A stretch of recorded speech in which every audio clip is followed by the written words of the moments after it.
Who's playing games here? From the Zimmer Radio Network headquarters. They're killing the Christians and killing them in very large numbers. It's your morning addiction. Food. It's so basic.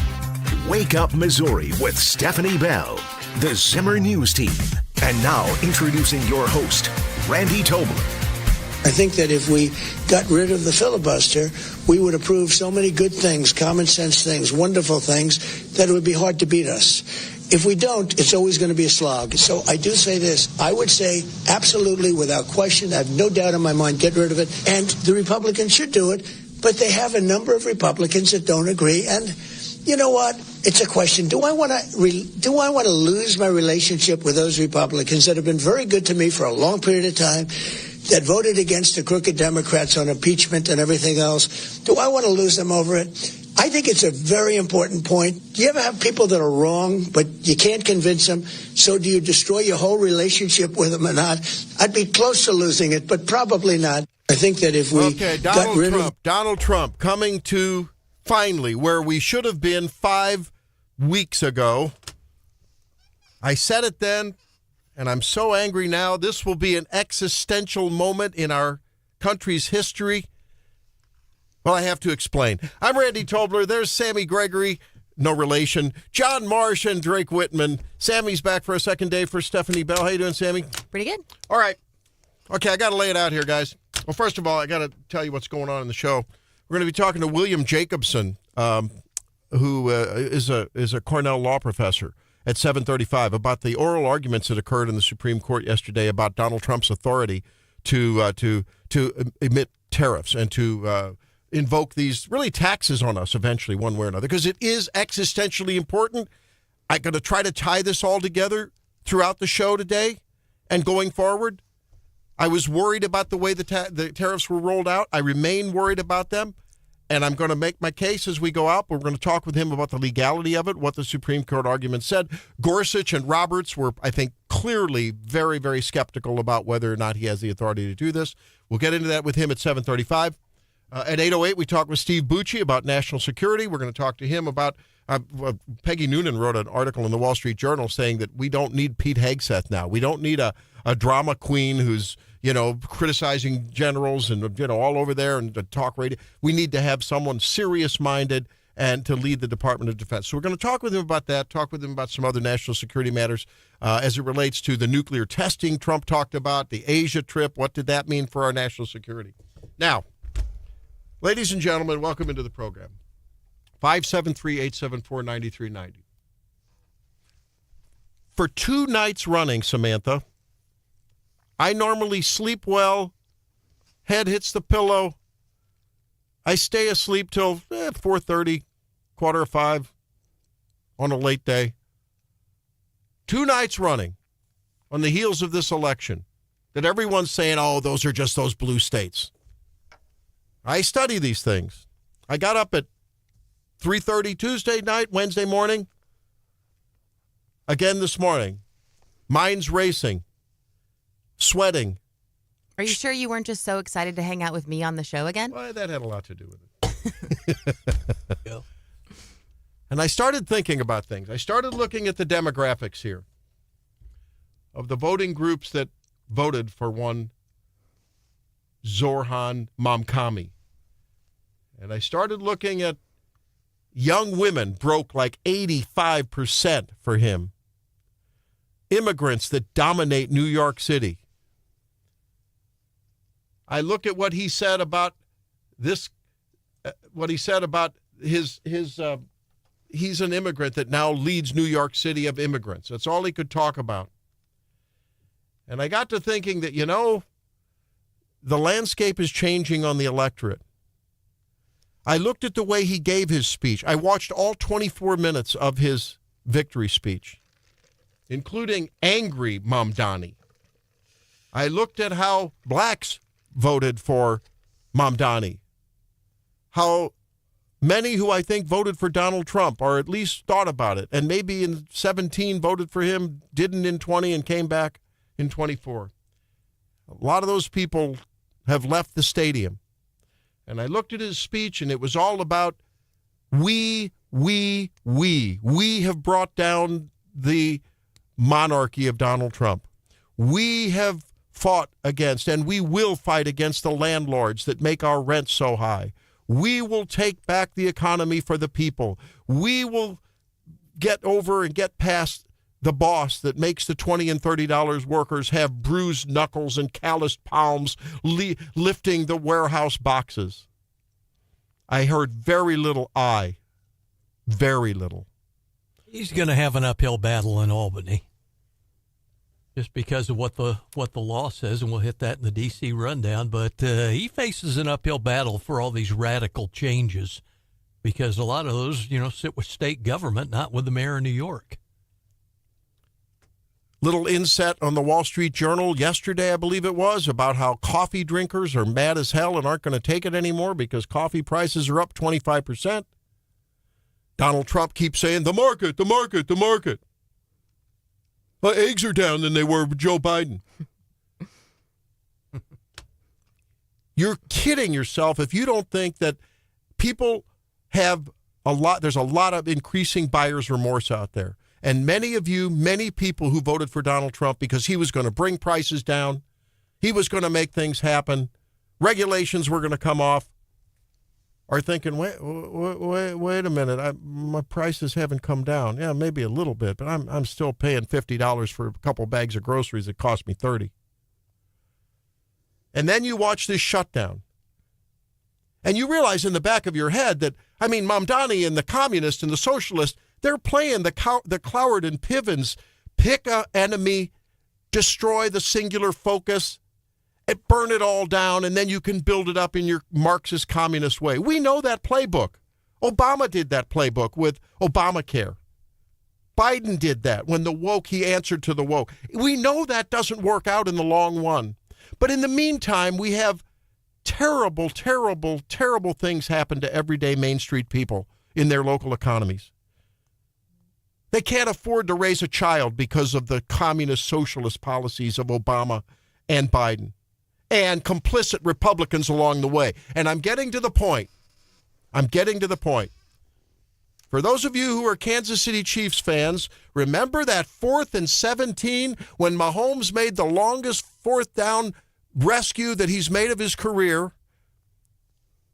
This shutdown is 4th and 17. And the Republicans have absolutely blown it. I said it early on. Call the nuclear option. Do what Trump was elected to do. Show people what deregulation, what freedom of choice. Give them their insurance and their Medicare and Medicaid money. Say, here's what we've been spending on you. You want to see what freedom looks like? We're going to make it happen by 50+1.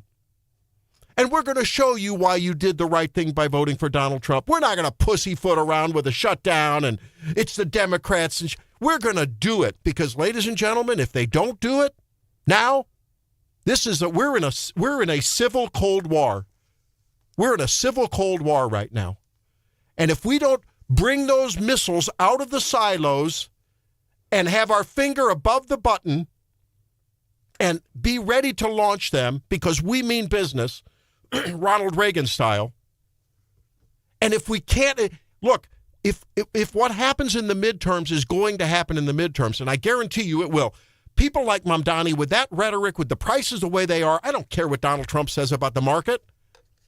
I don't care what John Thune says about, well, if we blow the nuclear option, then they'll do it. One of two things is going to happen. We're either going to be unable to legislate and get the true conservative freedom agenda across. I'm not talking about John McCain, Mitch McConnell. I'm talking about Barry Goldwater. I'm talking about William F. Buckley. I'm talking about a serious, serious conservative agenda. And the only way to do it is do the nuclear option, abandon Obamacare, let people have health care freedom, just starting there. Tell Donald Trump enough with these hateful tariffs that you can do the art of the deal. Reciprocal tariffs, yes. Punishing tariffs, no. It's not good for any of us, I'm telling you. You tell me anyone where a tariff has been good for you in your personal life. And we better administer our plan now, because if we don't, we'll be losing by 9 points and it'll be 20 seconds left in the game, and then it's all over. We've got to stop, and we've got to stop the culture of worship of one man, Donald Trump, because as much as good as he's done with shutting down the border, he's going to be powerless in about 11 months if we don't watch it, 12 months. And after that, forget it about 28. So, yes, is there risk to us? Is there risk to us doing the nuclear option? And when and if the Democrats get in, whatever. You want 12 years, you want 16 years, you want 18 years, you want 24 years of conservative Republican rule? Do the Republican conservative things and prove to the people, don't give the Mamdanis a target to shoot at. You want to see what freedom looks like? We'll give you freedom, ladies and gentlemen. We're going to give you back your money so that you can spend it how you want. If Californians want to do all the socialist stuff, let them do it. That's fine. We're going to demasculate the federal government. We're going to return it to we the people at the state and municipal level.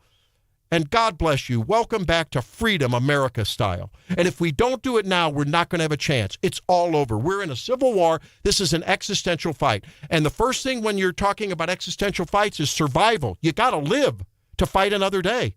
They should have done the nuclear option 5 weeks ago. I said it then and I say it now. Finally, Donald Trump's saying it. There, I said it. So what's the solution in the short term? I mean, are we going to go back to 1995 and Bill Clinton reaching out to Newt Gingrich and they came up with their resolution to, fund the government temporarily at 75%? What's the fix right now today, doctor? Open the government, and the next day you take a vote and says, we spend $13,000 on every Medicare recipient. There's a thing called health care sharing plans. There's a thing called plans of faith, plans of not faith, and you go out and you pay cash for services. And all the administrators that are listening to me on practices and hospitals say, you know what? That's a good plan. And I'm sorry for those of you who fight every day to fight for claims for insurance and everything. I know that business, and I know how government corruption in bed with crony capitalist insurance companies on the backs of Republicans and Democrats have led to you having no health care, and you pay way too much for it, and it's bankrupting people. Now, you use that same model, and you do it with the car industry and the agricultural industry. Get the government out of our hair at a federal level. Yeah, and if we're able to implement this, like listener John says on our text line, we're just going to remain the low-T GOP. Nobody wants a low-T GOP. Is he saying that's a low-T GOP? No. No, if we don't take the nuclear that's right. option. It is time, ladies and gentlemen, to show people what freedom looks like, to show people what small r republicanism looks like. It's time to tell Mamdani, the hell with your socialism. We'll show you what freedom looks like, what affordability looks like tomorrow. Back with the Daily DC Rundown when we come back. It's Wake Up Missouri.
of us. You will have to get through all of us.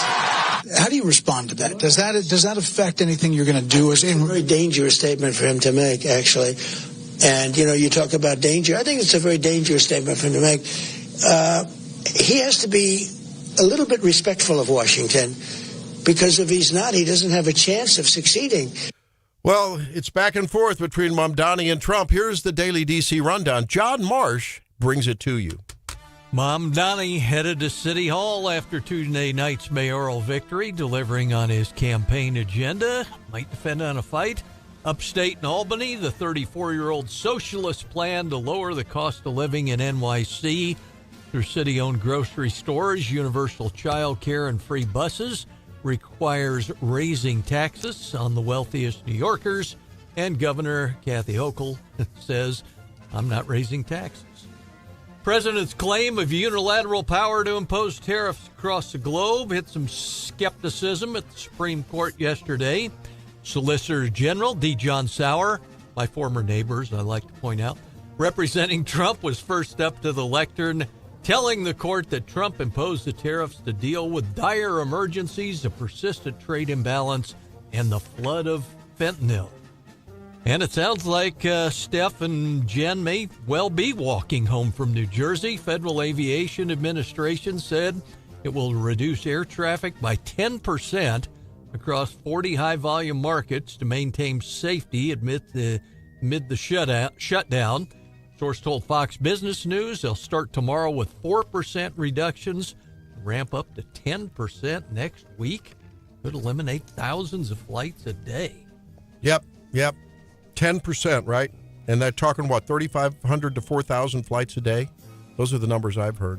So at what point do we start getting notifications from people who actually have their flights canceled and impacted by that? Well, that's right. Yeah, I mean, are they going to be warned, or do you learn at the gate that your flight's canceled? Your flight's been furloughed. Can you imagine? Talk about data center meltdown, right, with the airlines trying to juggle all this and the communications. How would you like to have Jennifer Bukowski and Stephanie Bell on the other end of that phone call? Can you imagine? Thank you. Stephanie texting someone she knows at the airlines, and then she asks the question, is my flight canceled? And then they don't reply, and she just says, question mark? Question mark. That's Sammy Gregory. She's in for Stephanie, who will be back on Monday, and I'm anxious to hear. Maybe. Yeah. I'm anxious to hear from Stephanie and, of course, Jen on her show on Sunday, what it was like on the ground there and what they were hearing. And, it's out. Sounds like it. I don't know. I wonder if it was maybe pretty quiet. The margins were so big. And if you allege corruption, I think they've mentioned that, it has to be really a game-changing amount that you could prove that would change the vote, that a judge will even look at it. So I don't know. We'll have to see. But I'm glad there's watchdogs on the ground. 573-874-9390, our number. And I look, I know I don't think I'm overreacting here, guys. When you look at the demographics of who's voting for these people, and the economy stupid started with Bill Clinton, and it's flowed through every election since, including Donald Trump. And the only way to get this economy going, as far as I'm concerned, is to say no to namby-pamby incremental change. We need major tectonic change. Back with more Wake Up in a few.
Welcome back into Wake Up Missouri, 735. We do a little summary discussion about what happened yesterday in the Supreme Court. Some interesting arguments about the tariffs because they do impact our lives. They impact our lives if we depend on supply chains because of our manufacturing.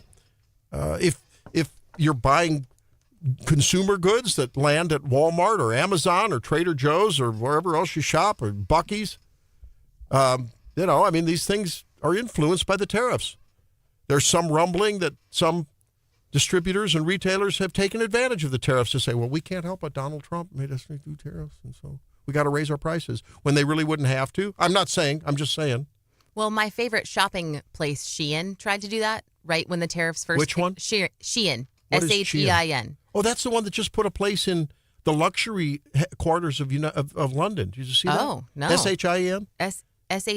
They're like Temu? Yeah, basically just cheap clothes from China. Yeah. Right when all the tariffs started, they tried to jack up their prices and then also add like a big tariff fee and shipping fee, whereas shipping used to be free. But they've backed off all of that because I think people have realized that them artificially passing that inflation or tariff on to consumers isn't going to be received well. Yeah, and I think Justice Roberts used the word tax. This is a tax on the consumer, and he's going the Obamacare direction. I can feel it because obviously the president does not have taxing authority; only the Congress does.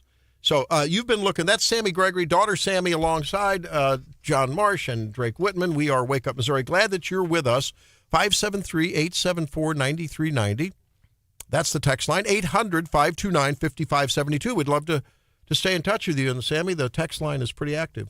Yeah, we have a lot of questions going on here. And one of them, someone said, Randy, can you explain the filibuster a little bit more? Yeah. And explain a little bit more in depth what that is. And it made me think of the Reddit thread that I like. It's called Explain Like I'm 5. Mm-hmm. Could you explain to me? Because sometimes when people bring up the filibuster, my eyes glaze over. All right. And I'm a so little when lost. the Constitution was first passed and the Senate adopted its first rules, there was a thing called the previous question motion, just like the House, just like we've talked about in the Missouri General Assembly. Remember last year, John, how many times did Cindy O'Loughlin and leadership use the previous question to cut off debate? So you see, in the Senate is the deliberative body in our bicameral system of legislation at the state and the federal level, where the House is the people's house, yelling and squawking, and man, a 50% plus one vote gets something passed. Yeah, unlimited debate is what they say the Senate goes back to day one. Well, in the Senate, they went back to that's the deliberative body. That's what's supposed to keep us from going to and fro in a rapidly swinging pendulum. Okay. And so the Senate in 1789 adopted its first rules called the previous question that could end debate by a simple majority. Okay? Basically saying, I call the previous question because you guys on the other side have been debating and debating and debating, and the side that wanted to get the legislation through, the majority, would say, nope, that's all. I call the previous question, and there'd be a 50+1 vote, and because they knew they had the votes to pass their legislation, then the other side would have to stand down. That was it. In 1806, Aaron Burr, remember Aaron Burr, then vice president? PQ. Didn't work out very well for him. The Senate eliminates the previous question motion. Yep. And that started the modern filibuster, which means that what they said is, look, that is essentially a 50+1 deal. If all I have to do, if I'm in the majority and I want to do away with Obamacare that's been in place for 10 years, and the Democrats are debating and they keep on debating and they debate for days on end. All I have to do is do a 50+1. Well, then you'd have Obamacare now and universal health care next, and then you'd have, okay. So it was to try to limit wide swings and rapid change. Okay. So what they did over the years, they put in rules. The first filibuster occurred. Then what they then adopted ultimately was that 2/3 of the senators had to get together and say, that's enough debate. Now we're going to vote on the actual question, the actual issue in question. Well, 2/3 was a pretty high bar. So later on, somewhere, I think it was was it the 1917, I think they did that. Actually, it's 1975. It's called cloture, CLOTURE, when they said if there's a debate going on, the majority wants to pass something, The minority is saying we're not even going to vote on it. We're just going to keep talking and reading out of Charles Dickens. You've seen that. And They stand up there and they have a catheter in their bladder and they just keep on going. Okay. And they said, okay, we're going to say, look, if enough senators can get together and 60 senators say enough debate, now it's time to vote on that, which really is the vote on the issue, right? Because you have the 50 plus 1. All it ultimately takes to pass the vote on the issue is 50 plus 1. Mm-hmm. But the filibuster is a way to reserve the rights of the minority, to basically keep their voice alive. And the current argument is, well, if we say in order to open up the government, we're going to just bust the filibuster rule and say we're going to change the Senate rules like they've done 4 or 5 times, but now we're going to basically return it to the previous question kind of a thing. Mm-hmm. Like, we're going to just say 50 plus 1 opens up the government. We've got 54 votes, so there we go. And it's open. Well, and you talked about back in the 70s, whenever it was, when they changed the 2/3 majority. That was when they went with what they called at the time the 2-track system, where you could have a filibuster going on, but you could also have debate on the issues on the other side of the I didn't realize chamber. That. But yeah. So you could still talk about it. So you see, because this is a risky move to do this, because let's say the midterms come along and prices have gone up, not down, and it's a disaster, and the whole country's angry at Trump and the Republicans, and you end up with a House and a Senate that's Democrat. Universal health care, taxes go up to 60, 70, 80% on people making over $100,000. It would be socialism. It'd be socialism, right? Well, then people would realize that socialism never works out, because pretty soon the people making the money say, I'm out of here. I'm out of here. I'm not going to do that. I'm not going to work 20 hours a day and take risk so that I can pay all the taxes to keep people that either don't want to work or are working very little. I'm not going to do that. And then revolution happens, or the people say, well, that didn't work out. Well, now you elect and you have total the other way, freedom.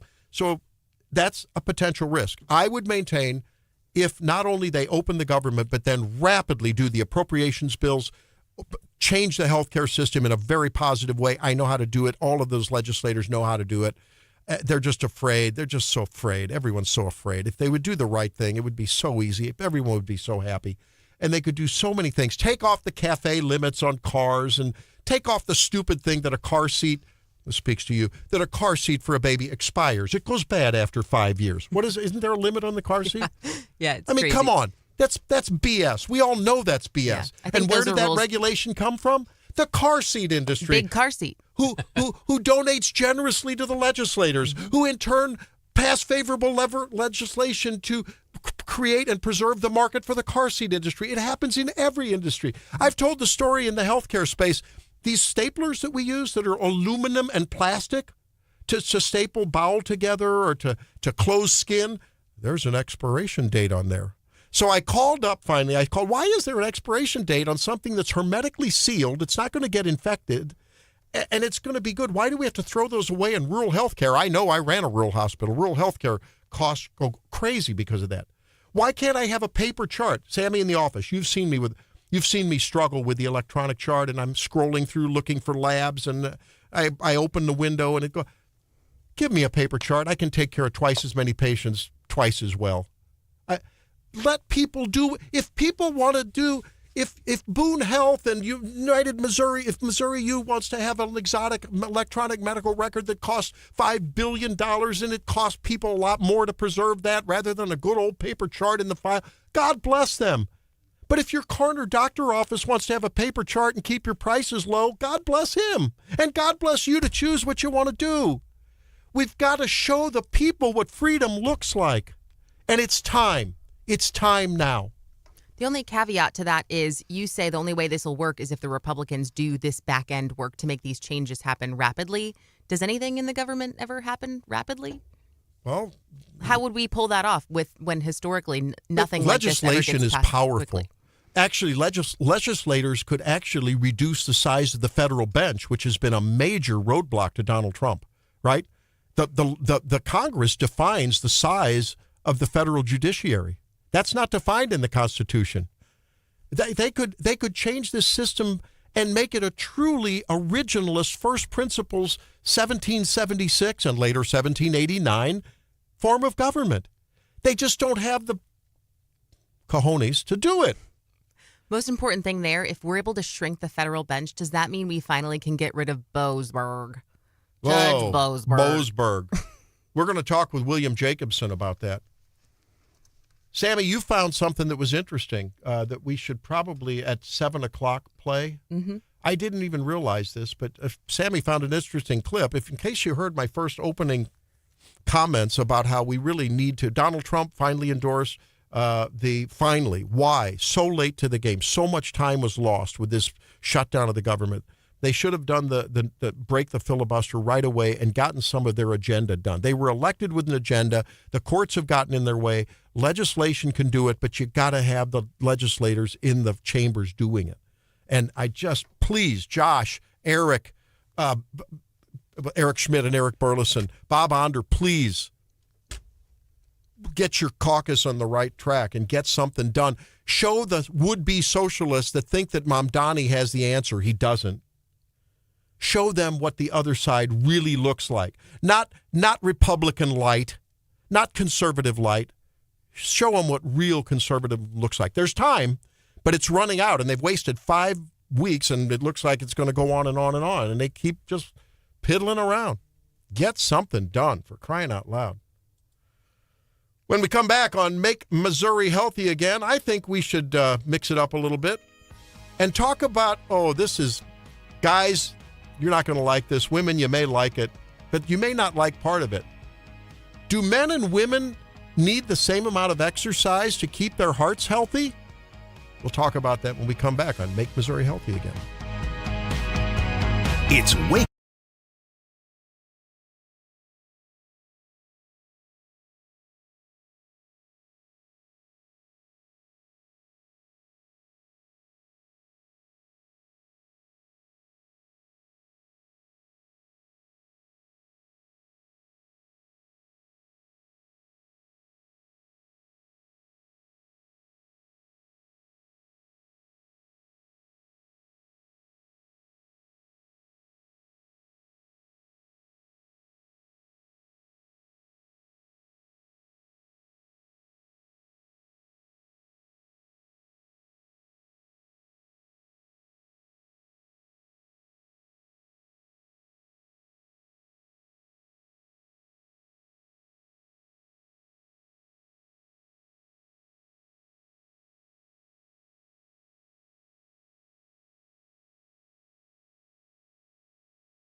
Wake Up Missouri. Sammy, you exercise, right? That keeps you sane with a little 11-month-older? Mm-hmm. Yeah. And it used to be my career. Before I became a stay-at-home mom, I had a big fitness coaching company. Get on your Instagram, and 25,000 followers at one time. At one point, yeah. Then I stopped posting because I got tired of sharing my entire life on the internet. Kind of exhausting sometimes. It was so funny. I remember you and your sister and I went to the Jordan Peterson talk in Kansas City. And I was trying to carry on a conversation, and you're in the back seat doing selfie video somethings, I don't know, Instagram, explaining to me that if you keep the button pressed, it'll do another extra 10 seconds. I couldn't understand it. You were preoccupied with it. Yeah. Reminds me of Stephanie when she sits there sometimes. But you like to exercise. And I know yesterday you were in the office with us, and then you said, I have to go exercise or else I'm going to lose my mind. Yeah, the only way I'm going to make it to 3 5 a.m., 4 a.m. wake-up calls this week on the radio show is if I get my workout in. How many people who are worried about either their body composition, which we regularly check on people, or their prediabetes or their blood pressure or their mood or whatever, how many times did you hear me say, this is a prescription, exercise? Yeah? Yeah. Now, for you ladies who are busier than busy bees, and many women these days, I don't know how women do it. They're moms, they're wives, they've got civic organizations, they're at the PTO. Oh, by the way, I got to work, and then I got to take care of my mom, and I got to take my older mom. We're domestic engineers. Yeah.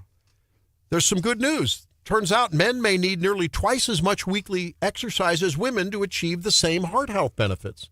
That's good news, isn't it?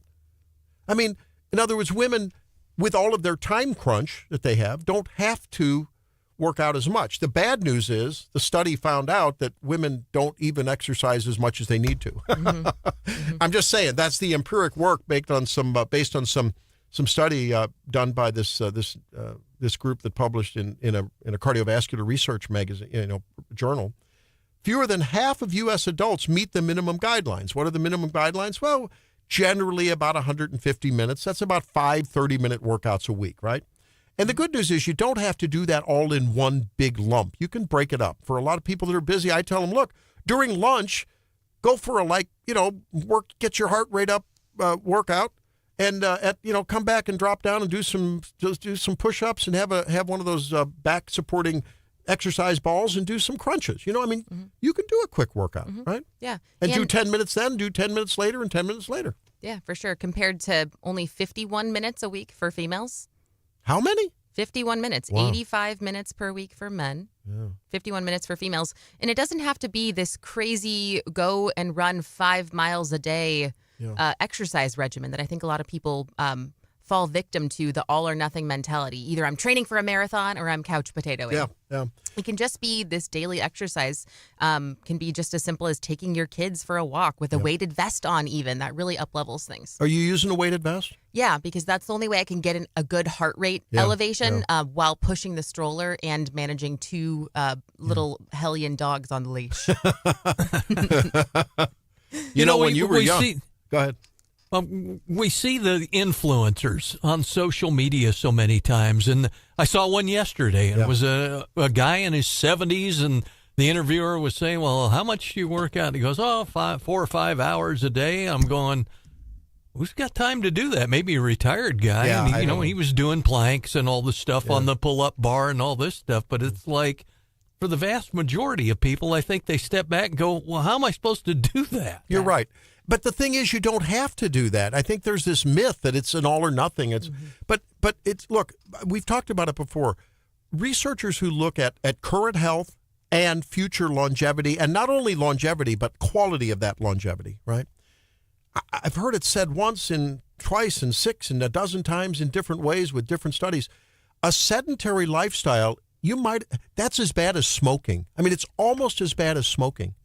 And again, for those of you who are in active vocational professions, you're doing a great job. And actually, if you love gardening, let's say you're retired and you love gardening, maybe instead of taking the wheel, assuming your back's okay and you don't have, shoulder problems, but instead of taking that bag of mulch and putting it in the wheelbarrow and wheelbarrowing it over to the tree to put around next spring, why don't you have it in a central location on the back of your pickup truck? I purposely did that this year. And I didn't have a lot of time to work out. I put it on my shoulder and I took the bag of mulch and walked to the other end of the yard. It's a little thing, but just staying active, finding ways to keep moving, get that heart rate up. Aim for 150 a minute a week. If you're getting close, that's good. Anything's better than nothing. That'll keep you and Missouri healthy again. And it'll keep you healthy so you can call Donald Trump and Eric Burleson and Eric Schmidt and tell them to vote to break the filibuster. Back with more in a few.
I'm leaving today.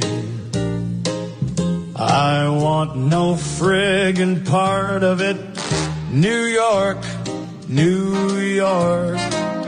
These Hugo Boss shoes are longing to stray and take an Uber to LaGuardia, Ta-ta, New York. I want to wake up in a city that's safe and free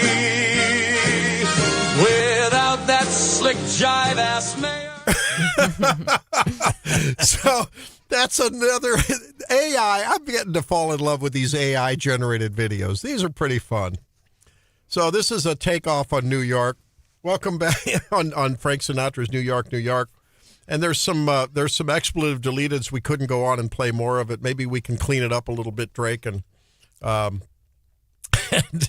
play some more of it. It's pretty funny as it goes on. So maybe we'll clean that up and play it again a little bit I'll later. clean it up for you to listen, like on your way to and from work and all of that. You'd listen to that, right? I'm a Sinatra fan. I believe in when America was great again, when people worked hard, didn't get punished for working hard with high taxes. America was a leader in innovation in the world. Generally, the government didn't tread on us. The government didn't tell us how to run our health care, our education system. You could pray in the schools because, after all, the 10 Commandments are up over the Supreme Court. I'm sort of that kind of guy, and I'll own it till I'm under the dirt. Yep, proudly. We've been talking about the nuclear option and whether that should happen or not, and Donald Trump has now come out and said, you Republicans just need to open the government and get some things done because there's not much time left. He's going to be a lame duck president sooner than we think, and he'll be a lame duck president when the midterms happen. If what happened in New York, yes, it's a blue jurisdiction. Yes, a lot of people have left, as Sean Hannity said, a lot of the conservatives, and that's why the margins were so high. How does that explain Virginia? We've got a deep state that's so entrenched, and they live mostly in Virginia, that they came out in droves to show their angst against the DOJ cuts and all of the federal bureaucracy cuts. We're at a tipping point. We're either going to decide to go socialism, and at what speed, I don't know, but we're already sort of there with our education system and our, all of our subsidies and our intricate, rules and regulations. It's all, what's socialism? When the government controls the means of production. If you're in a manufacturing facility, if you're a farmer, you don't think the government's telling you a little bit about how to do your business? If you say that, your nose is growing like Pinocchio. And do we want to grab it back? Do you want to wrest back control and your freedom and your God-given rights and freedoms, or do you not? Do you want to, for a little morsel of some redistributionist money from someone else when times are tough? Is that what you want? Are you going to give up your liberty for a little bit of security? Women have done that, Sammy Gregory, and for Stephanie Bell, who will be back on Monday, John Marsh, and Drake Whitman. So, Sammy, if you look at the voting patterns of women since the welfare age back in the 60s, when the government really started piling it on, women have been, and if you look at the increasing number of single-parent households, mostly by women, run by women, there's a parallel thing there. As the welfare state came up, men didn't have to be responsible. Shame on men that lost that responsibility because they knew the government would take over, right? Mm-hmm. Yeah, we'll go ahead and have a hookup. We'll have a baby, and you know what? You can get an abortion. Go ahead and get your abortion. That's fine. Or don't worry, Uncle Sam will take care of it. There's food stamps, there's housing, there's Section 8, there's education. It's all taken care of, not a problem. And so women are like, who am I voting for? Am I going to vote for men I can't rely on? Cultural problem, guys. Cultural problem alert. Truly. I've seen it for 32 years. 34 years. Oh, my God. How long have I been in practice? So there's a little bit of some cultural dysfunction here that gave women, I think, some reason to say, look, I want stability. I want to know that I can raise my kids when my boyfriend, husband, whatever isn't there. When the baby daddy bounces, I want to be able to rely back on the government. And so now we saw that women, young women, older women, women in droves came out in Virginia, New Jersey, and New York City to vote for the guy that says, I'm going to make rent affordable, we're going to have government run grocery stores, and we're going to have free buses, and life's going to be good. Why, if you're a woman, why wouldn't you vote for that? You know why? Because when you're riding the bus, you're going to have a bunch of homeless people with feces on the floor. And you know what's going to happen, right? We know how that's going to work out. But in your mind's eye, Sammy, do you blame other women for voting that way? I'm not sure I know kind of where the women are coming from who voted this way, but to me, like young people, especially voting this way, it just kind of seems like a interesting, bright, shiny object that might just be a pivot from what they're experiencing now. And anything is better than the current status quo. And that's kind of what I heard Charlie Kirk speaking about in that clip that hopefully we'll play here soon. Oh, yeah. He was. So tell me about, tell listeners about this, because you showed me this and Yeah, this was before you even did your opening rant this morning. And Charlie's words were very much echoing back to what you were speaking about. This is something that he was speaking on right after Mamdani had won the Democratic nomination this summer. I had no clue that Charlie Kirk had said this. And for those of you who didn't hear it, I've been up for a couple nights in a row now. I haven't been able to sleep because I'm thinking about how really the Republicans better start showing the country what they promised, what that looks like, or else people are going to say, look, I've got buyer's remorse. I can't wait anymore for your slow burn to whatever kind of freedom you think I'm going to have. I can't pay for my kids, the clothes on my kids' backs. I can't pay for the food. I'm voting for someone else. And I like this evangelist Mamdani and this hate the man that's controlling my salary and everything, Bernie Sanders and AOC. I'm giving them a chance because you guys didn't come through. And so I went on a little rant. You can hear that on the podcast later. I'm sorry, guys. It was a little early, but I'm activated now. Here it is. Really what this is yet another distress signal. This is Charlie Kirk on Tucker Carlson's show right after Mamdani won the Democrat nomination. Everyone's kind of, not everyone, but most people are missing the point of really what this is. This is yet another distress signal by young people to say, hey, if you're not going to fix our life economically, we're going to get very radical politically. Now, let's take a step back. President Trump won the youth vote in many states across the country, in many battleground states. One of the reasons he was able to win younger voters and younger men, especially in big numbers, is that they were trying to get their leaders' attention. They said, hey, this guy, Donald Trump, he is pledging to go fix our economic anxiety. He is loud. He is going to get your attention. Donald Trump was a distress signal by a lot of young people, especially young men, that were stuck in a credit-centric renter economy. How many people that voted for Donald Trump that formerly were owned by, or at least usually owned by the Democratic Party, how many people have 401ks? And when they hear Donald Trump and Larry Kudlow and others say, oh, the market's going, Scott Bessent, the market's going great. How many of them give a you know what rats you know what about that? How many of them have 401ks? And if they do, how much is it worth at this point in their lives, in their young lives?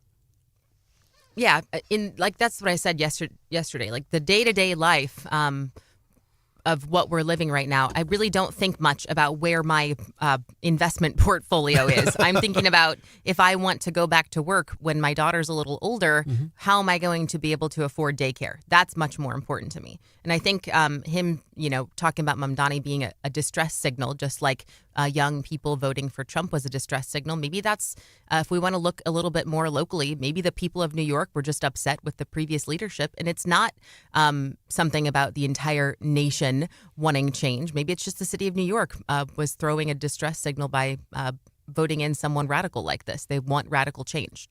Yeah, because they're desperate. When you're paying $4,000 a month for a one-room studio apartment, you're paying, you're paying $25 for a hamburger, and he's promising halal meals for $7. Of course, if I was desperate, I would have to take a really close look at that. Particularly if I'm lost in my video games and my doom scrolling on TikTok, watching people doing dances. I'm sorry. I mean, people just don't get it. They're going to vote for who's going to keep them the happiest. Well, Mamdani got what? The highest vote totals in New York City in like 50 years. With a couple million people going to the polls. And, of course, it's so tragic, John and Sammy and Drake, that the people who voted for this guy, was it lost on them what de Blasio did to their city? The reason that those prices are so high, the reason that these are blue jurisdictions in a blue state. Why don't they look at it and say, do I want more blue? I've already got aqua blue. Do I want royal blue? Do I want so blue it looks like it looks like the black of night? I mean, people aren't thinking. They're desperate. And so in desperate times, there's a call for desperate measures. And I think the Republican brand, the conservative brand, the original First Principles brand, the America First brand, hangs in the balance. Meanwhile, Mike Johnson I think he's right, he gives great speeches. Sombrero Jeffries keeps beating the drum that people are listening to. They listen to that emotional appeal. And by the way, while we're at it, I say we close the immigration system now. 0. Illegals and no legal immigrants after it. No more. Because here's what's happened. Mondami spent a lot of time talking about immigrant New York, and I'm the first immigrant. And well, here's an example of some of the immigrants that are going to destroy our system from within. We're done hiding. We're done. We're done being tortured and hurt and judged. This is the correct religion. This is the religion that all of humanity needs to be a part of, Islam. And we will not stop until it enters every home. So I want you to repeat after me. I want to hear it in every single district. It should tremble. Brooklyn should hear it. The Bronx should hear it. Queens should hear it. Say it as if the Ummah depends on this, my brothers and sisters. La ilaha illallah.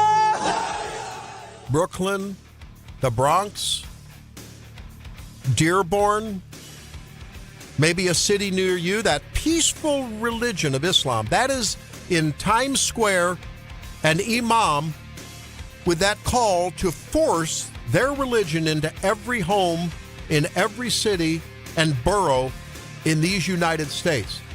Yeah, let's keep those immigrants flowing in. Back with more Wake Up Missouri at 7:25. It's Wake Up.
on January 6, 2023. The look on the student's face is a large memory that I have. I do remember it was like a very blank look, but it wasn't a blank look at all on his face. And what is the last thing you remember that day at the school? Obvious, I thought I was dying. I thought I had died. I thought I was either on my way to heaven or in heaven, but then it all got black. That's a teacher who has filed a $40 million lawsuit against various people because she was shot by a 6-year-old. Sammy Gregory, daughter Sammy, is in for Stephanie, along with John Marsh and Drake Whitman. We're Wake Up Missouri. Glad you're with us.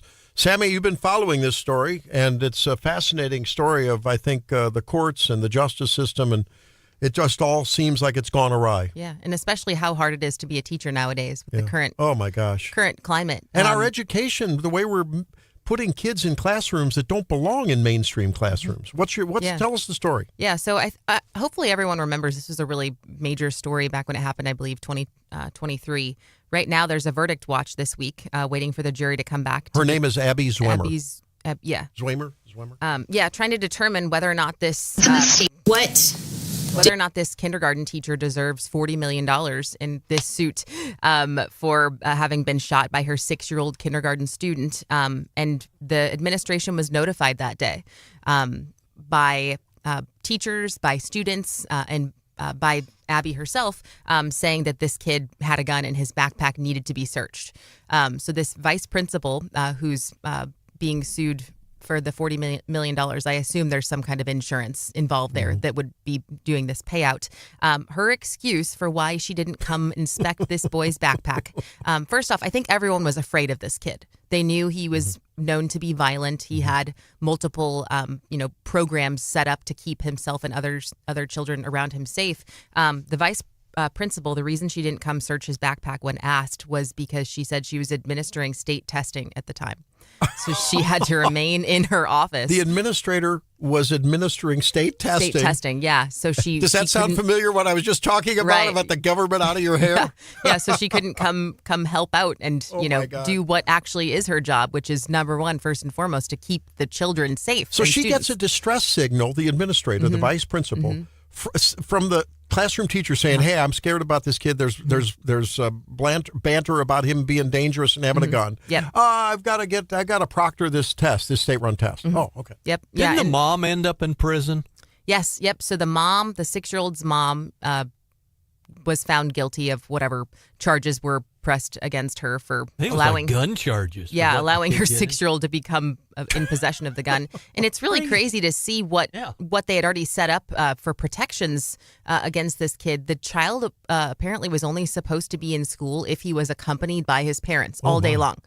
But it just so happened the mom wasn't there with him this day. So he was known to be a danger to the people and children around him, and he was still allowed to exist within the classroom, and that's why this happened. So we have a rule that they just ignored. There's a rule that the parents need to accompany the child when in school.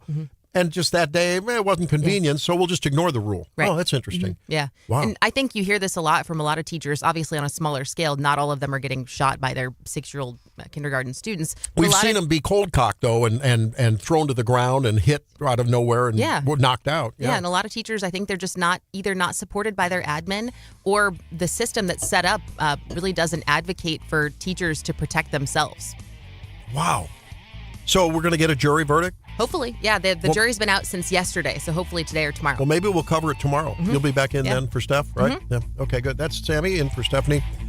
John Marsh, Drake Whitman, I'm Randy Tobler. Hey, when we come back, we talk with William Jacobson, a law professor, about the tariff hearings in the Supreme Court and more. Arctic frost, maybe. Stay tuned. Has America been fair to Donald Trump? The people always know what's going on. I don't think the president knows how everybody is living right now, so I think the people are fair enough.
part, but I mean, and I think this is a question for the other side as well. It's two-facing. Yes, of course, tariffs and dealings with foreign powers, but the vehicle is imposition of taxes on Americans, and that has always been the core power of Congress.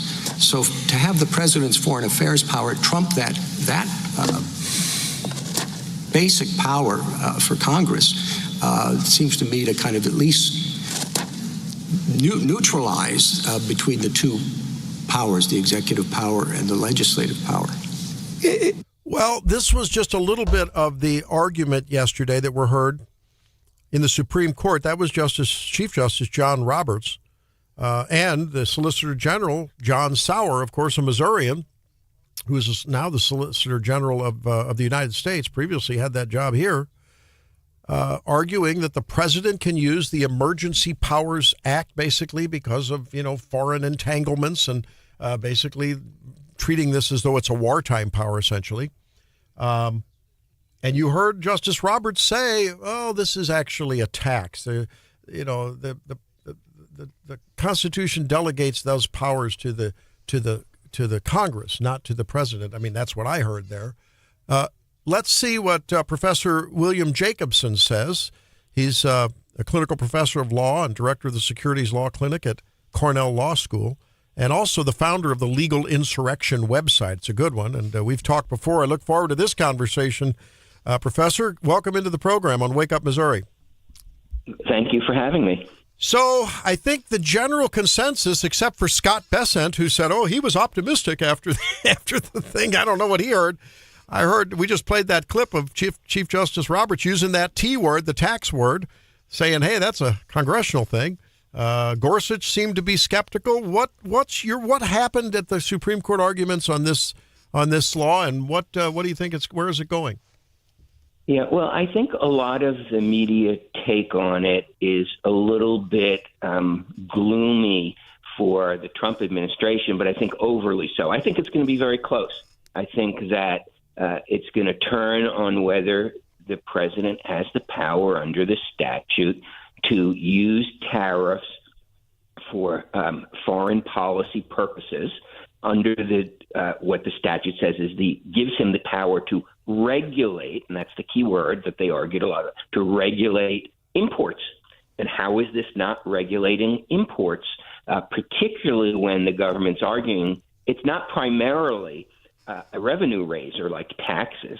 It's primarily a tool for the president to negotiate foreign trade deals under his power as the president to regulate and to control foreign policy. So this is a tool in his box that he uses to achieve foreign policy aims, to which the courts give the president huge deference, and it's under the definition of regulate. Everybody seemed to concede at the argument that term regulate would give the power to the president to completely cut off imports. And if it gives him the power to completely cut off imports, how, as a tool in his arsenal, how does it not give him the power to impose a tariff in his arsenal? And, one of the points made by the government is if these things work, nobody will ever have to pay them because they're really being used to negotiate trade deals and to achieve foreign policy aims, not as a permanent feature of the landscape to raise revenue like a tax. So I think it's going to be a lot closer than people are giving it. I'm not predicting a win either way, but I think it's going to be a lot closer. Who's suing the government? Is it a coalition of business people or is it private individual? Who's filing that suit? I think there are a couple of plaintiffs. One is a small business. I forget their name, but it's in the name of the case. Some small business that says they're being negatively affected by these tariffs. That I guess they import and resell, and they're being affected by them. And then a coalition of states. I'm not sure if there are any others. So it's basically a small business and a coalition of states, and that's who's suing. It seems, Professor Jacobson, that we've seen this happen during Trump, for 45 and now again, where Trump really pushes for consolidation of power for the executive branch. And, of course, each branch wants to protect its turf. That's American history, right? But is there precedent for a president to use these kind of powers without guns and cannons going off, or missiles being fired, or not? Well, there was President Nixon imposed tariffs, and there was and I think those were ultimately upheld. I have to go back and double check that, but that was discussed during the oral argument, and so. Yeah, there is precedent for a president claiming to use these powers to, impose tariffs. Well, what's different about this? Why has everyone got their panties in a wad over these tariffs? Is it just because of the sweeping and the magnitude nature of these tariffs? Well, I think that Nixon declared his as temporary. It wasn't, I think, claimed to be an ongoing power. So I think they were a little bit different that way. But that was a discussion during the oral argument. Is like, haven't we already dealt with this before, and how is it different? And obviously the challengers have their explanations as to why this is different. But, Trump didn't invent this idea that the statutory language gives the president the power to tax. We're talking with Professor William Jacobson. He's a Cornell law professor and founder of the Legal Insurrection Foundation, legalinsurrectionfoundation.org, here on Wake Up, Missouri. Professor, talk to us about how the court was so skeptical of Joe Biden's use of executive power, especially when it came to wanting to throw out the student loans and all. Does that decision, or at least their take on the issue, reflect on this? I don't think so, because Biden had no power under anything to, forgive student loans. I think that was the issue across the board. So, I guess it might have implications that if you had a majority of justices who say, we're not going to give the president authority that otherwise belongs to Congress unless there's very clear power given to the president to do that, and Biden didn't have that power. So I think that might reflect an attitude of the court. But this is, the president invoking power under a specific statute that gives him the power to regulate imports and to declare an emergency. I think the Biden is a little different because he wasn't invoking that statute, and he wasn't. This didn't involve foreign affairs, and I think that was a big issue during the argument. That look, the courts give deference to the president when it comes to foreign affairs, and these tariffs. The government tried to call them regulatory tariffs, not revenue tariffs. These tariffs are being used. They didn't use this term, but basically to beat foreign countries into submission. As part of the president's ability to negotiate trade deals, to force countries to engage in certain conduct. And one of the things that was, again, over and over again, was that at least the Republicans or the Republican nominated justices, at least some of them seem to be interested in this, which is, so you're telling us that the president, under the statute and the ability to regulate imports, regulates the key word, can completely cut off trade with a foreign country or all foreign countries, but can impose a tariff. And whichever the justice was as a tool, whichever the justice was asking, I think it might have been Kavanaugh, said, so you're telling me the president, when he gets with his advisors, okay, and they've got a crisis, he's declared a crisis, and they've got to figure out how to deal with these foreign countries, that the advisors have to tell him, oh, Mr. President, you can completely cut off trade with China. You can bar China from sending anything here, but you can't impose a 1% tariff as a tool to regulate imports. And that, I think, is what, does that make any sense? Why would a Congress draft a law? And they had some pastry debate, is this a donut hole or is it something else during the argument? But in what world? Because we want to read statutes. I mean, this is kind of established law, how you read a statute, to make sense, okay? And does it make any sense that they would give the president the power to cut off trade completely, but wouldn't give him the power as a tool, a negotiating tool, to impose tariffs? And then you got into the whole thing, well, are these, regulatory tariffs that the president's using as a tool, or are they primarily revenue raising? And the argument from the government was these may end up raising revenue, but that's not the purpose of them. These are tariffs being used by the president to deal with an emergency in his realm, which is exclusive really to the president, except for the declaration of war, in dealing with foreign policy. In the minute or two we have left, I want to play a little sound from Ted Cruz about Judge Boasberg and Arctic Frost. When you have the Biden Department of Justice subpoenaing 20% of the Republicans in the Senate, it is an egregious abuse of process. It is a fishing expedition. And we need to have a full and thorough investigation and accountability for every executive branch official that signed off on weaponizing the government.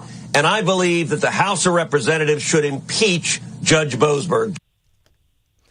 What say you, Mr. Jacobson? Should Boasberg be impeached for being a partisan crusader, as Cruz calls him?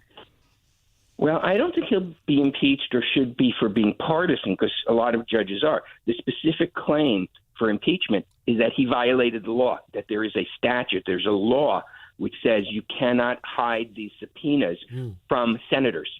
And he ordered that they be hidden. And he ordered, and it makes sense why you would have such a law, because, separation of powers. If the executive branch is going to be investigating the congressional branch, the legislative branch entitled to know it. And he signed orders that prohibited the disclosure to people like Ted Cruz that his records were being subpoenaed. Wow. And so I think that's that's very significant. I think that's a more legitimate ground. Well, that's why we tap into your vast tank of knowledge. William Jacobson, check out the website, legalinsurrectionfoundation.org. Great stuff, folks. And thank you, Professor Jacobson. Appreciate your insight. Great. Thank you. All right. Good. I didn't know that about that statute that he's required to do that. Boasberg's been a real nemesis for Trump and everyone around him the entire term. John, what's coming up when you come back? 3 guys en masse at your front door. What would you do? Hope they're not Freddie. Be back in a minute. It's Wake Up Missouri.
About a week ago, 3 masked individuals wearing Donald Trump, Barack Obama, and Joe Biden masks approached the front door of a home in Alexandria, Virginia, rang the video doorbell, and began threatening the woman who came to the door.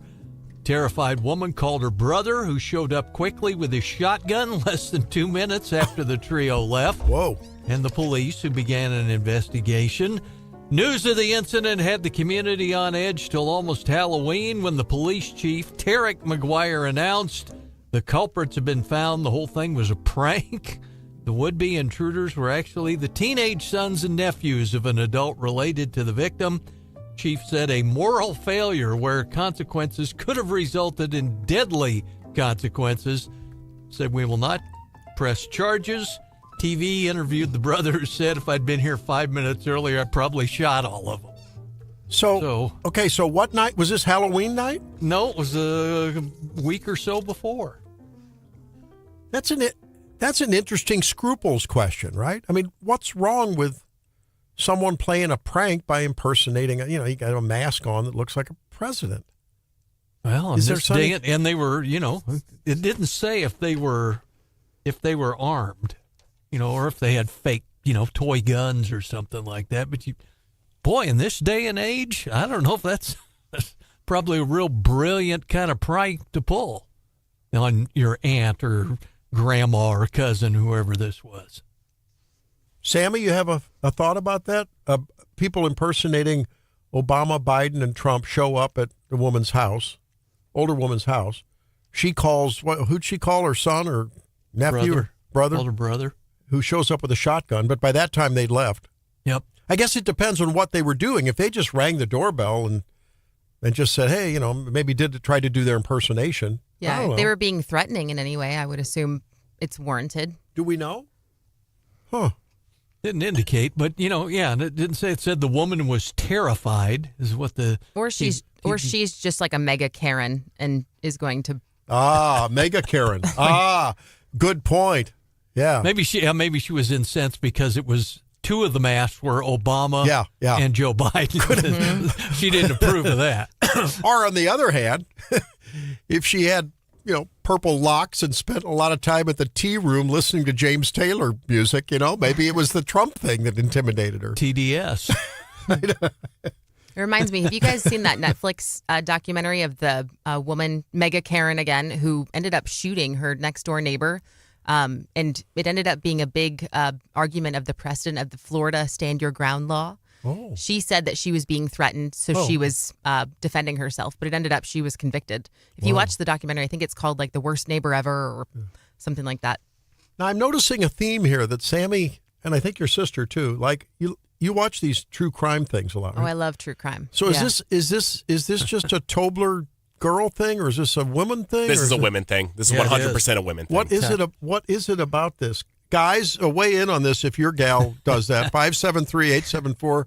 We get plenty of that stuff at my house. Yeah, maybe it's our natural mechanism of like sharpening our instinct on how to protect ourselves. So sort of like deer can be prey animals, right? Horses can be prey animals. Mm-hmm. So they're they're always looking around, Mm-hmm. Yeah. So you just develop that instinct. And you're aware of crime, so you're looking at other examples of it so that you can snuff it out. Yeah. Or we're always, wondering what we might need to have in our back pocket to defend ourselves lately. What's the current thing? Especially if you watch an episode of Snapped. Is it brass knuckles? Is it mace? Is it something else? What is the Usually current? Poison. What? Usually like poison. There you go. Now wait a minute. That's sort of the slow burn with a domestic partner who you don't like. Yeah. What if you're walking down the street? What do you use to defend yourself? Or do you not want to tell us? Mousecatool. What? Little pew-pew in your back pocket. Oh, I like that. There you go. I'm liking that. All right, when we come back, we talk national security with Steve Bucci. What happened in Asia? What about nuclear weapons testing? We'll talk about it.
It's your morning addiction. Food.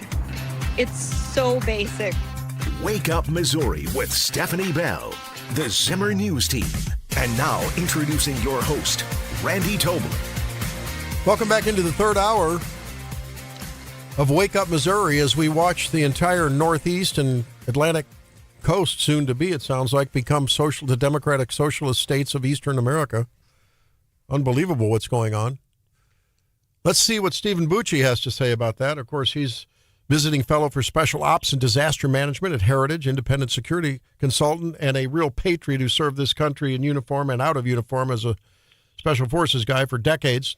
And he joins us now. Steve, what's going on in terms of the socialist mantra and America standing down militarily? Mamdani's talked about that. It's not just about economics directly. It's about the policies, foreign policy-wise, are frightening, aren't they? They are, but we need to remember Mamdani is the mayor of New York City. He doesn't do foreign affairs. He also, to my knowledge, doesn't get to dictate even taxes and bus fares, but he seems to think he can handle all that stuff, and he thinks he's this elevation, this crazy election where even Jewish people voted for him, which seems very bizarre to me, this is like he's one step away from the White House, and at any minute could push Trump out and move in. I think he's getting a little ahead of himself. He's a dangerous man, don't get me wrong. I think his ideas are insane. I think we're going to see New York go the way of some of the cities we saw on the West Coast, not West Coast, but, Minneapolis, Portland, all these places, almost all of California.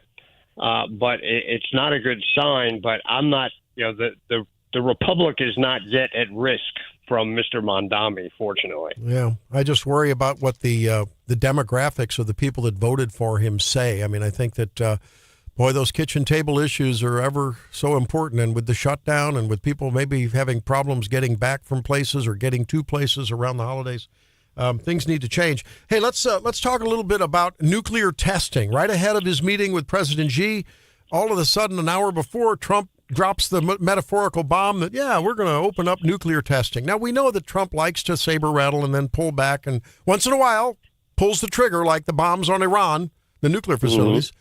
What does that tell us? What did that tell Steve Bucci? Frankly, it's kind of wise. We haven't done nuclear testing for a couple of decades. And again, I've told other people this, what Trump was referring to is not setting off big Hiroshima and Nagasaki or bigger bombs in the Nevada desert or on atolls out in the Pacific. This is what he's talking about is very specific underground testing that is not for entire devices. They're usually using submunitions that test the effects of nuclear explosions on pieces of equipment, things like that. We're not going to suddenly have mushroom clouds all over the southeastern United States. So it's not quite as dramatic as it sounds, right? We're not going back to the late 1940s and early 50s where we were doing this stuff out in the open. But I think it's a message to China, to Russia, that, we have nukes too, guys, and we're going to make sure ours are up to date. And by the way, the old ones we have are probably better and more accurate than the ones you have now, but we're going to improve those. So that it's a good messaging, but it's also good policy to make sure that the stuff we have functions exactly the way we want it to, that all of the maintenance is done properly, and that everything is running smoothly. You don't want to let that stuff get rusty. Colonel, what's your take on how the military is prosecuting the attacks on the drug boats off the coast of Venezuela? Legal? I'm not a lawyer. I have had conversations with several of my lawyer friends at Heritage, and they are are investigating that. They're talking with some of the lawyers in the government. And it looks like there might need to be some other steps in there to really seal the deal and make this, a non-issue. Right now, it still kind of depends on which way you're looking at it. It could be legal. It could be a little over the line. But I think what the president is running on is that 70% of the American public thinks it's just fine that we're killing drug smugglers trying to bring really bad stuff into our country out in international waters. There's no collateral damage to civilians in it. These guys are not doing this on cabin cruisers that, we're going to make a mistake and sink the wrong one. These are all custom-built vessels designed for drug smuggling. And, they're shooting at them with our precision weapons and doing one shot, one kill kind of deal. So it still needs to be played out among the lawyers and the justices. But right now, they're not on shaky ground, but there is some questions about it. Let's put it that way. That's my layman, non-lawyer analysis. Talking with Steve Bucci, Special Forces veteran and our national security expert here on Wake Up Missouri. We haven't heard much about phase 2 of the Gaza-Israeli, ceasefire. There were a couple little spats where, Netanyahu had to, fire a few rounds, send a couple missiles, take a few hostages, a few prisoners. What's going on? Is there something happening, or is it a stalemate? What's going on over there? This is something, at the risk of sounding jaded, these kind of ceasefires never go perfectly. They darn sure hardly ever follow the timeline that's laid out in the initial agreements that are signed. So I'm heartened that the whole thing hasn't totally collapsed, which I thought it would be very likely that it would. They've gotten the live hostages out. They've gotten the majority of the remains back, but there has been some kerfluffles on both sides where somebody does something and the other side reacts and they both start pointing fingers.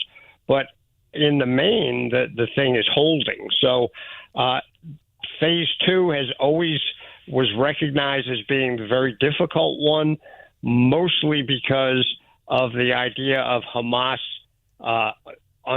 disarming itself and stepping back from all political control. That's the long pole in the tent, and always has been. So they have not disarmed yet. They are still involved in bringing order to their people in the areas that they control, which means they have to go out and whack all the people that have done things they disagree with. And that's, I think, tragic. We need to get this peacekeeping force in there to stop them from doing that. If we can do that, I think we can continue to make progress. But we haven't seen a lot of movement on that yet, but those things don't happen overnight. So hopefully that'll get in place soon and we'll make some additional progress. So I'm still cautiously pessimistic, but there is some reason for optimism because they're ahead of where a lot of these ceasefires tend to go initially, and hopefully it'll keep getting positive. Finally, before we let you go, Dick Cheney passed earlier this week. I had seen him speak back in the George Herbert Walker Bush administration during the first Iraq War, the Gulf War, and as the Secretary of Defense. I mean, I didn't know much about that kind of stuff then, and I still don't, but I wasn't as engaged then, but I was impressed with the guy, the Secretary of Defense. Of course, legacy may be a little tarnished with what happened in Iraq and so forth as vice president. Allegations of, conflicts of interest with Halliburton and everything. What's your assessment of Dick Cheney and his legacy? Well, I'll hit the last comment first. The whole thing with Halliburton, that is a complete red herring. Halliburton had the contracts for supporting the military during the Clinton administration in Macedonia and Kosovo. They were the best company at doing that. So the fact that before he came back in government, he was associated with Halliburton, everybody that says, well, that's why we went to war, so Halliburton could get these contracts. That's a bunch of junk. That's silly and tinfoil hat stuff. Okay. Look, Vice President Cheney was a great SecDef. He did a super job then. He was a key advisor, probably one of the more influential and active vice presidents we've ever had. Okay, you may not have liked his policy positions, but it was in line with his boss, the president. It was in line with the administration in office that the American people elected and who was responding to an unprecedented set of attacks on America. I have no problem with that. But remember, I was a part of that. I was working for Secretary Rumsfeld at the time. So you can take my opinions for what they're worth. I was surprised that Dick Cheney went after President Trump so badly, but President Trump had a lot of beef with the vice president's daughter. So, I guess the vice president was going to stand with his child, not necessarily with the policy. So I think Dick Cheney served the country long and well, and someone that has had that long a service, there's going to be a lot of people who are going to disagree with some of the individual things he did. But I hope he rests in peace. And I think the country owes him a debt for at least the majority of the service he gave, and if not all of it. Yeah, I don't disagree with that. I think, there's a lot of folks out there throughout their life that make an awful lot of good calls for all the right reasons. And occasionally for all the right reasons and the best intentions, sometimes calls go wrong. And that's sort of the way I view some of his stuff. So I'm glad to hear you say that. Hey, Steve, thanks very much for your input. I guess we should agree, though, that maybe he should have stuck to missiles and aircraft carriers and bombers and not quail hunts. That we can agree on. Right? Yeah, I'm not sure I'd want to be next to him in the line as you went through the field. That was not good. Hey, thanks, Steve. We'll talk to you later. We got to talk about Russia next time, okay? Russia and Ukraine. Okay, sounds good. Thanks, sir. Appreciate it. Bye-bye. Bye-bye. When we come back, it's the Morning Bell. Let's check on the markets. It's Wake Up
In the morning bell this morning, the markets were up yesterday, rebounding. The NASDAQ finally had a decent day, up about, 0.2%. So, and the others were all in fractions of a percent up. So Dow Jones, S&P, the Russell 2000, for those of you in other markets. And this morning, as things continue to try to sort out as to what it means when the elections that just passed might have impact on the economy, futures are down a hair right across the board. Oil is still below $60 a barrel, and but now heading down, 59, 58. So heading down. And we heard the other day that somehow we were talking about, speaking of oil and gas prices, John, we talked about how Boonville seems to always have the low fuel prices. Well, apparently someone said that it had bumped up like almost overnight. I don't know whether that's true or not. If you're from Boonville or drive through there and buying your gasoline or your diesel, let us know. 573-874-9390 seems to be a haven for generally low prices. I don't know why. Yeah, it's crazy, isn't it? Someone alleged that we had a text yesterday that alleged that one of the initial founders of MFA was from Boonville, and there was some kind of a deal they got.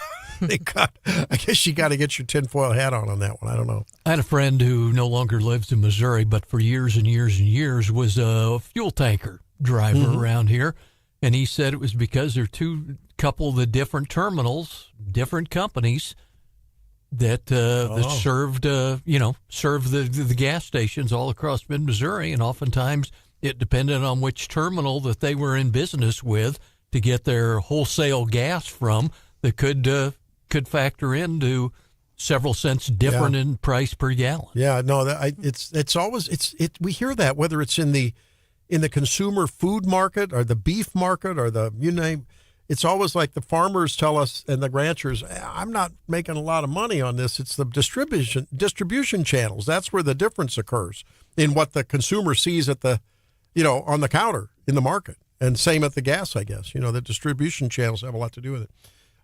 For those of you who heard our segment earlier about how important it is to exercise, get that 150 minutes a week of moderate activity or better, and you'll live a long and happy life. We were talking about it. We have a Peloton. We like that. We got that during the COVID, I believe, and gave us a chance to get out and to get exercise with that. And when you can't get to the gym, but there's a problem in Peloton world, huh, Sammy? Yeah, you might reconsider hopping on your Peloton tonight if you're trying to get that exercise up, especially for you men who he mentioned need to increase that overall weekly exercise. Peloton's recalling 833,000 more bikes over seat post issues. There's been 2 injuries Man, those are reported. Some visions I don't want to think about. I can only imagine. Are we talking about like impalement here? Crotchal impalement if your post comes loose? Wow. The original Bike Plus model, every unit ever sold. After receiving reports that the seat post broke, Peloton's recalled them. There's been 2 injuries. The CPSC said consumers should immediately stop using their bikes. Peloton's offering a free seat post replacement. I'm not sure if I would trust that replacement if I was one of those injured peoples who's been impaled by my seat post coming off. Yipe. Especially after Dad says you guys pay $30, $40 a month for a subscription to Peloton. Well, but it's not cheap. But you know what? I just don't get to the gym, so that's my gym. I get on the Peloton and then I do some weights and some floor stuff when I have time. I'd refer to Sammy's worst days. Just keep you riding tall in the saddle with one of those kind of days. Yeah, right. Huh? Wow. Well, they've lowered the age at which you need to start getting your colonoscopy. Just saying. Is there a camera in that seat? I think just local news is like the most important stuff.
to his financial, personal, and political connections to Russia. What do the Russians have on Donald Trump?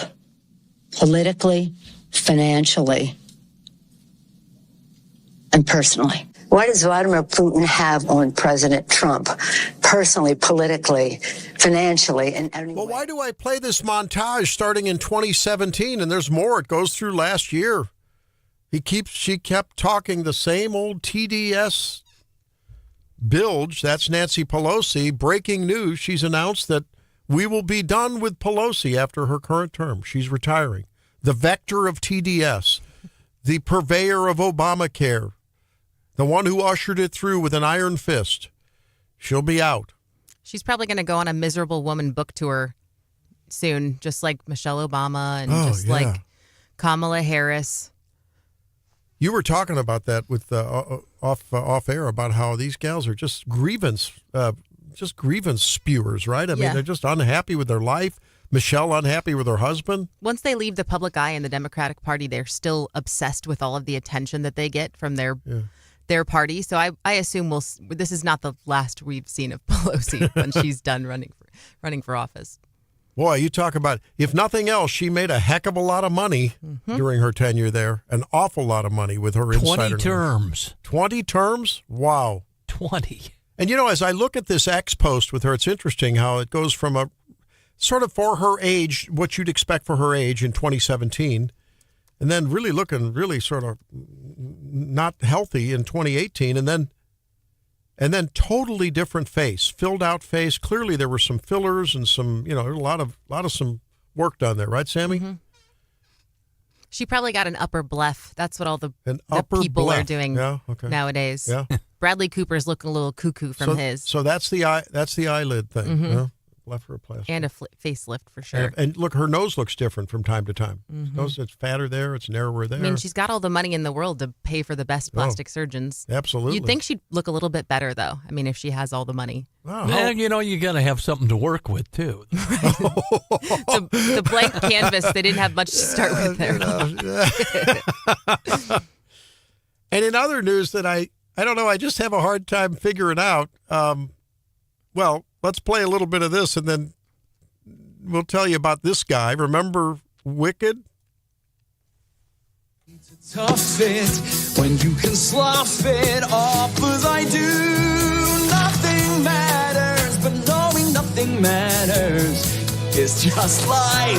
So keep dancing through.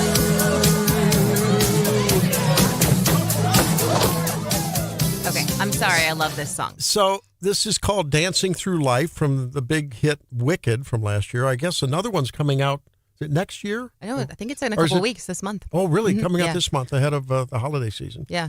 We saw that with the whole gang last year. Remember? We all went to the theater and saw Wicked? Mm-hmm. Yeah. Yeah. I feel like Wicked's this young girl's generation's version of Frozen. All the little girls are into it now. Yeah. That song has a Frozen sound to it. It's just they're just some kind of it's hard to describe, but it's that beat in the background and then sort of the build up to the big chorus, and it all has a very similar vibe to it. But the interesting thing about this guy, who is this cat? Yeah, Jonathan Bailey is obviously the guy singing Dancing Through Life and a couple other big songs on that movie Wicked. He's Fiyero. But one thing I did want to mention, there is something charming about a man who can sing. So maybe that factored into his winning ship of the sexiest man alive. I do agree. And he's not that small of a guy. He looks kind of tiny and scrawny, but he's 5'11". He's not that's normal. He's not a short little guy, so he's got a good stature to him. He can sing, and obviously he's got a really beautiful face. But I think he's probably the first gay like Drake. I think he no gay. Whoa. No. The beautiful face. The beautiful face. The beautiful face. Keep it up, buddy. The beautiful face. See you in the parking lot after the show. Can you sing, Drake? Huh? What? Can I sing? Yeah. Of course I can. Okay, so you've got everything going for you, like Jonathan Bailey, other than just the gay thing, which I do think is a little odd for the sexiest man alive. I feel like this is probably the first. Can a gay? What do women call gay guys who are attractive? And it seems like gay guys are generally pretty good looking guys. They're usually buff. They take care of themselves very well. The guys I know from the music business, that when I was playing at the Broadway scene and in traveling Broadway shows, really great people, talented people, good, and they take care of themselves. But is sexy the right word from a woman's standpoint? Is that what you? I think so. Yeah, you use the word sexy. Yeah, for sure. Just like straight men can find lesbian women sexy. No? Yes. Is this not the same I agree. correlation? No, yeah. Yeah. I haven't seen one in person, but I've heard that they're. I mean, maybe not the kind of lesbian that Tish Hyman is. Like, she's a little bit more of a masculine lesbian woman who was going off on the trans man in her Gold's Gym locker room yesterday. John's doing his butch biker routine here. cranking the throttle there. You know, you guys didn't bring up the sexiest performer in the whole Wicked for Good, and that's the wizard, none other than Jeff Goldblum. Yeah, Jeff Goldblum. Yeah. The one person that I enjoyed her performance, she's very talented. The gal that played Wicked, that played Elphaba. Cynthia. She's a weird person. I mean, you just look at, she's weird. She's got all the jewelry and the nose ring and everything, and she's just a very strange individual, but she's a talented actress and singer. She played Jesus Christ in Jesus Christ Superstar on Broadway recently. Did you know that? No. Yeah, she's a black lesbian playing Jesus. I'm surprised you guys didn't talk about that on the show. It's really interesting. Well, probably will now. Yeah, right. all of our Christians and out there going, ugh, ah.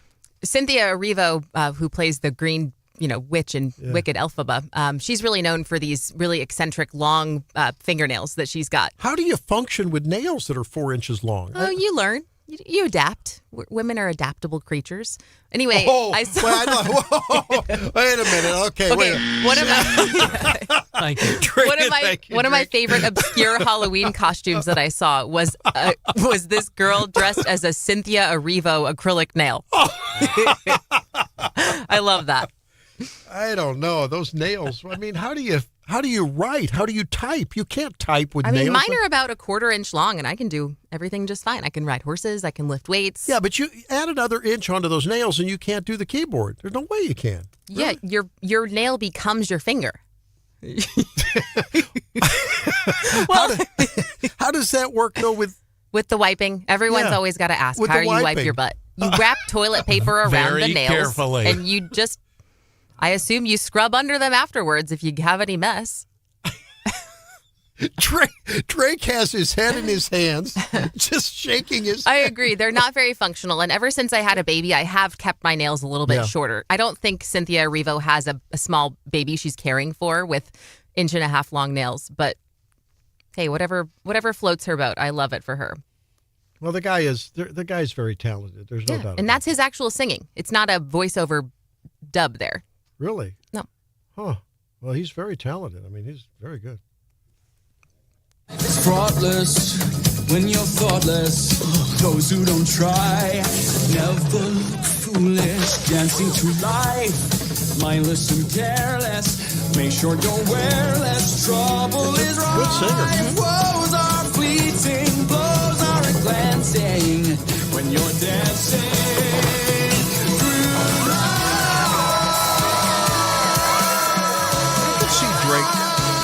I can see Drake doing that part. Yeah, Drake, you play the. So you call me gay? Accordion. We're talking about girls wiping butts, and now you're saying that I'm gay again. Okay. No, I'm talking, but you have talent. Circle. You have talent. You have talent. You're a radio producer. You got good radio voice chops. You can play the accordion. Can you sing? We've been through this. Yes, I can sing. No, I'm not gay. And girls wipe their butts with nails. Drake's just looking for his own Galinda. We just got to find her. Great. 573 before they drop a house on him. 800-529-5572. Ladies, Drake answers the phone. Just saying. It's a direct line to Drake's DMs. Honestly, Drake, I feel for you. It helps, too, for Drake if you've got a 65-mile-an-hour underhand fastball, right? That is true. That is true. I feel for you, Drake. I wouldn't want to be dating in today's climate. I'm so glad that I'm a happily married woman. Why is that? I feel good for you. Thank you. Thank you for rubbing that in my I feel face. bad for you. Why is that? Why is that? For the guys out there. I feel like back in the day, it was easier and simpler to meet people because the whole meeting people over technology thing wasn't even an option. Mm-hmm. So you had to meet your future husband in a cornfield keg party like I met mine, you know? Mm-hmm. There was no like Tinder or Facebook dating. So now that layer's there, I think it kind of complicates things and makes things a little bit more awkward.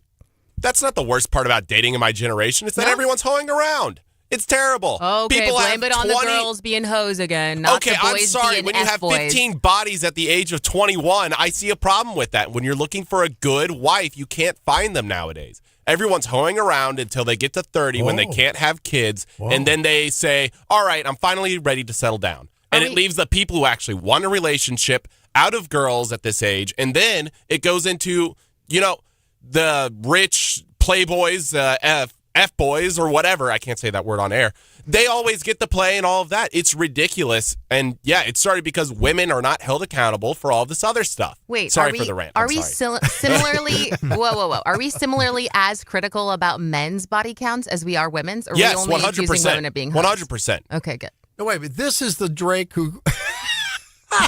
This is the Drake who talks about looking for a lasting relationship and a wife, who was telling me about dressing up in the banana costume and going out to the bars on Halloween. The difference is a little bit of some. I'm having some cognitive dissonance here. No, the difference is that I talk about them before I have sex with them. All these guys will have sex with 5 girls every day, and then I kind of like this girl. It's different. It's 100% different. 5 girls every day? That was an over exaggeration. Are you not exhausted? No, guys don't get exhausted with that kind of stuff. I'm exhausted just thinking about it. Talking about it. Maybe because I'm an old married hag. Well, we were talking about get that 150 minutes of exercise. Right. That'll go into your quotient. You don't even need a Peloton with a broken seat post. But let me bring some sanity to this discussion. What about the idea of dedication to one person for life and, chastity before marriage and all that? Is that out the window? I think there needs to be some experimenting before marriage so you know what you like. There it is, folks. When we come back on Wake Up Missouri, that's Sammy in for Stephanie. Who raised her? No relation whatsoever. John Marsh, Drake Whitman. We'll be back in a few. It's Wake Up Missouri.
It's time for leftovers on the program today. Tomorrow's Feel Good Friday, so you want to start thinking about your winners and losers of the week. And get ready. That happens. We're going to have the governor on tomorrow. There's a new healthcare transformation proposal that he sent to the Center for Medicare and Medicaid Services. So he'll be on with us tomorrow at 7:08. So we look forward to that conversation with Governor Mike Kehoe tomorrow. John, what do you have? There is now a GoFundMe page set up to help cover the funeral costs for that 15-year-old who was killed Halloween night when the driver ran over him as the kid was riding his electric scooter. Anthony Reyes, like we said, was 15. The family said they would like some help to take the teen's body home to Nicaragua for burial on that. Oh, man. SUV driver facing felony criminal charges. Well, I don't know what his immigration status was, but it matters not. A young boy whose life cut short by allegedly driving under the influence of too much THC. Sad news. What do you have, Drake? All right. Well, right back to our conversation earlier.